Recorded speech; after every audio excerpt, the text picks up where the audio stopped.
So the 2026 NBA Draft Combine is in the books. I actually had the pleasure of being here in Chicago, being live in person for the Combine, and I want to give you guys my winners and losers. Now, I always like to preface saying that the losers doesn't mean that these guys aren't going to get drafted or they just plummeted down 30 spots in the draft, so it may tweak an organization's mindset if they were deciding between two guards. Maybe one measured out a little bit better, maybe one looked a little bit more physically imposing, maybe one played better in these scrimmage games, so that can affect their decision. There's also some guys that could go back to school, so if they didn't really make a super eye-popping impression this week at the Combine, they may go back to school rather than being in the NBA draft. And if you guys were following along the Combine this week as well, I'd love to know your winners and losers in the comment section, and let me know, who do you want to see your favorite team draft right now? Now, my first winner I want to say is going to be AJ Debonsa. Yeah, the projected number 1 overall pick, I don't think has really changed his standing as that projected number 1 overall player. He tested out insane as an athlete. He is 6 foot 8.5 barefoot, 217 pounds, a 7 foot wingspan, and an 8 foot 10 standing reach. He also had one of the highest vertical jumps at 42 inches as well, just showing that this is going to be an uber athletic wing, which is exactly what you want at the modern game. Somebody that can maybe be a 3-level scorer one day at his size, that knows how to get to the free throw line, that's going to be able to absorb contact, and is going to be able to throw down over anybody in this league. I think all the chatter at the Combine as well is pretty much that AJ is going to be a near lock to go number 1 in the NBA draft. Now, will he go number 1 to the Washington Wizards? Who knows? Maybe there's going to be some type of trade, but I do believe that AJ kind of standed firmly as the number 1 player in this draft. He was great at the media scrum as well, and he just looks locked in for the class. I know there was a shooting clip on Twitter of him just maybe not knocking down some shots. I mean, he's not the most efficient player in the world. It's not like he's coming in as like a Reed Shepherd from Kentucky or a Con Knipple from Duke, but he's going to be an amazing scorer at the NBA level. So I think he's a winner, maybe not the biggest winner here, but I just think standing firm at the top makes you a winner still. Now, maybe the biggest winner here in terms of just jumping up into the lottery, and I think maybe into the top 10, Adar of Michigan. Yeah, this is going to be this year's class, Zach Edey, and that might be saying something here. So he is 7'3" barefoot. Yeah, he's going to be over 7'4" in shoes, which was definitely on display when you were watching Michigan win a national title this year. 260 pounds, 7'6" wingspan, a 9'9" standing reach, which is a combined record, or at least tied with it. That was previously held by Mark Williams and Taco Fall. Adar moved extremely well in the pro agility drill. Does not look like somebody that is 7'3", and we are watching so many great rim protectors in the playoffs, or at least centers that need to defend the basket, right? Victor Wembanyama, Rudy Gobert, Chet Holmgren, even Karl Anthony Towns has improved his defense, and that's why the Knicks are in the conference finals. And I think Adar was maybe somebody throughout the season in college that was maybe a fringe first rounder, and then we're like, okay, he's probably gonna go end of first round. I think once the season ended, okay, he's probably gonna go early non-lottery. Now I think he's a shoo-in to be in the lottery, and honestly, I think he's going to be a top 10 pick. That's all the chatter was as well. I do feel like it would be still surprising if he went 5 to the Clippers, 6 to the Nets, and 7 to the Kings. For where they are right now, probably not, but 8 to Atlanta, 9 to Dallas, 10 to Milwaukee, 11 to Golden State. That feels like the range for Adar, somebody that you want as your rim protector, anchoring the paint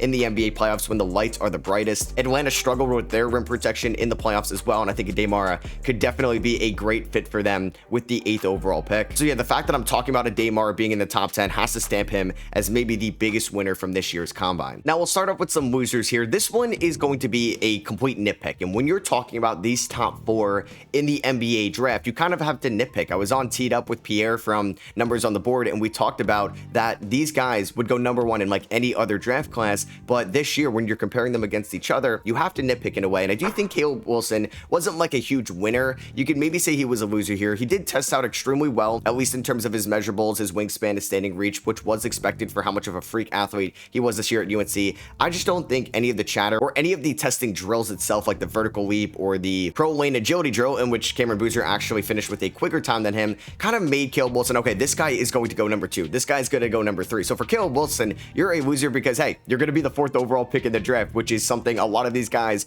would dream of. But I think Caleb Wilson did not maybe cement himself as a top 3 pick from the Combine, which I think he had a clear chance in doing so if he was at the top of every leaderboard in these testings, in these shooting drills, which didn't happen. Like I said, I'm just nitpicking here. And then another loser I would say would be Koa Pete from Arizona. This one I think is way more different than Caleb Wilson as a loser, just because I feel like Koa Pete did not do well in the shooting drills, which was going to be a big concern for Koa Pete coming out of Arizona. He was not a 3-point shooter this year for the Wildcats. He had that 10-foot mid-range jumper that he liked at times, and it wasn't bad, but I do feel like you're going to have to rework his jump shot completely completely. He measured in at 6'7", 245 pounds, a 6'11" wingspan, and an 8'8" standing reach. I don't think any of the combine drills also kind of indicated that Kobe Pete is going to be a lottery pick, in which at points this year for Arizona, we thought that was going to be the case. On the consensus big boards right now, he's going around number 20, which is the lowest it's been all year long. I don't think he's going to go back to Arizona just because I feel like, hey, you're a freshman. If a team can rework your shot, you have the track record as a prospect throughout high school into the collegiate level to being a really good NBA player, but it's going to be a work in progress. It's going to be something that he's going to have to adjust to, where you're not going to be the alpha. You're not going to be the top dog at the NBA level, and you're going to have to find this role. And will a team want an undersized big that can't really shoot the ball, that is just somebody that likes to play a little bit like Paolo Banchero, but doesn't have the aspects at the top end that Paolo has? I don't know.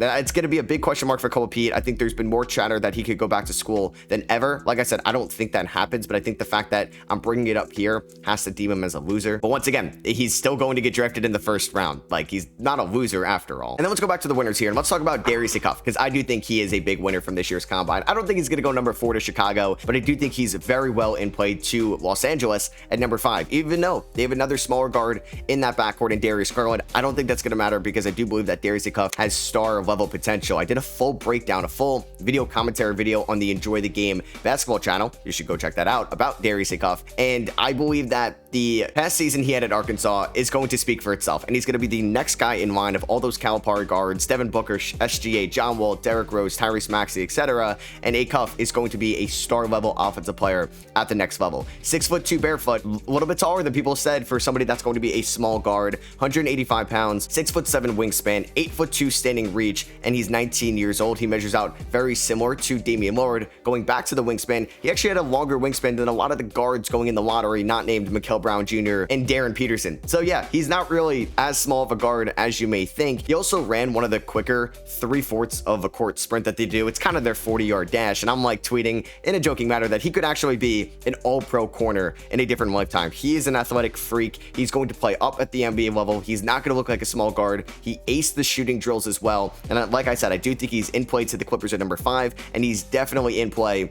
to the Brooklyn Nets at number 6 and the Kings at number 7. I would be wildly shocked if he fell past the Kings on draft night. I think 5 through 7 is going to be his range, and I think maybe if you're the Nets and or the Kings that want Darius Cuff, you're gonna actually have to trade up with the Clippers, get them to trade down so you can land yourself and guarantee yourselves Darius Cuff, because I do feel like outside of Darren Peterson, he has the next best chance at being a star guard at the next level. He's got the track record throughout the EYBL. He's got the track record this past year at Arkansas, giving Arkansas like their best year in multiple decades, and I do believe he's going to be a stud point guard at the NBA level. He is a big winner. And then another big winner that I think is up there with a Damar as maybe the biggest winner in terms of just altering your draft stock, Cam Carr from Baylor. Throughout the year, I thought Tunde Yesufu was going to be the top prospect from Baylor. Not anymore. It's Cam Carr, who had one of the more impressive leaps in a college season looking at 2025 to 2026, and he stood out this year as a scorer. And when you were talking about shot creators outside the lottery, there's not many, right? Like maybe it's Christian Anderson, maybe it's Cam Carr, but that's kind of it. A lot of these other guys are maybe one-dimensional, or they're more going to be a specialist role, but Cam Carr showed out. Now, he already tested out extremely well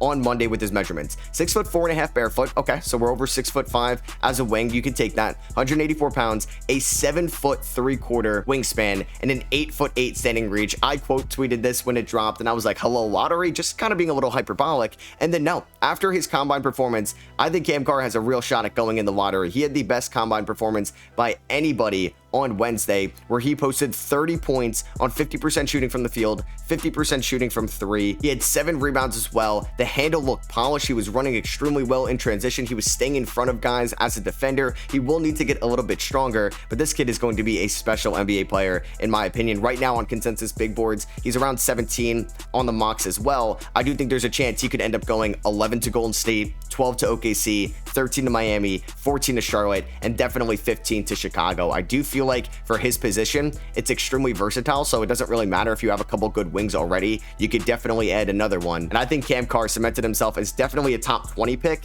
and I think we're getting there to a top 15 pick. So I talked about Adar Mara as a huge winner. Morris Johnson, his teammate this past year at Michigan, is a huge winner as well. This man is a freak for his size. 6'9", 250 pounds, a 7'3.5" wingspan, 8'11" standing reach. Yeah, unreal. He tests out very similar to Naz Reid, and hey, you could definitely take that at the next level. I don't think Morris Johnson is going to be as good of a shooter as Naz Reid, but hey, maybe we can get there one day. You never know. But when you looked up at the Jumbotron and you're seeing like maybe the 3/4 court sprint or the pro lane agility drill, Morris Johnson was at the top. He was like the best big man for any one of those drills. He moves extremely well for somebody at his size that's going to be about 6'10" in shoes. And I thought there was a chance that Morris Johnson could go in the top 20. There's also a chance he could go late lottery as well. I do feel like what his size and value could be as a power forward right away will definitely be on display out of the gate in his rookie season, especially if you have a center that can space the floor. I'm looking at you, Miami. I'm looking at you, OKC. I'm looking at you, San Antonio. This is the guy you want next to your floor spacing 5. Now, if Morris Johnson could ever develop a jumper, sure, we'll take that. But I do think with his rebounding, his physicality,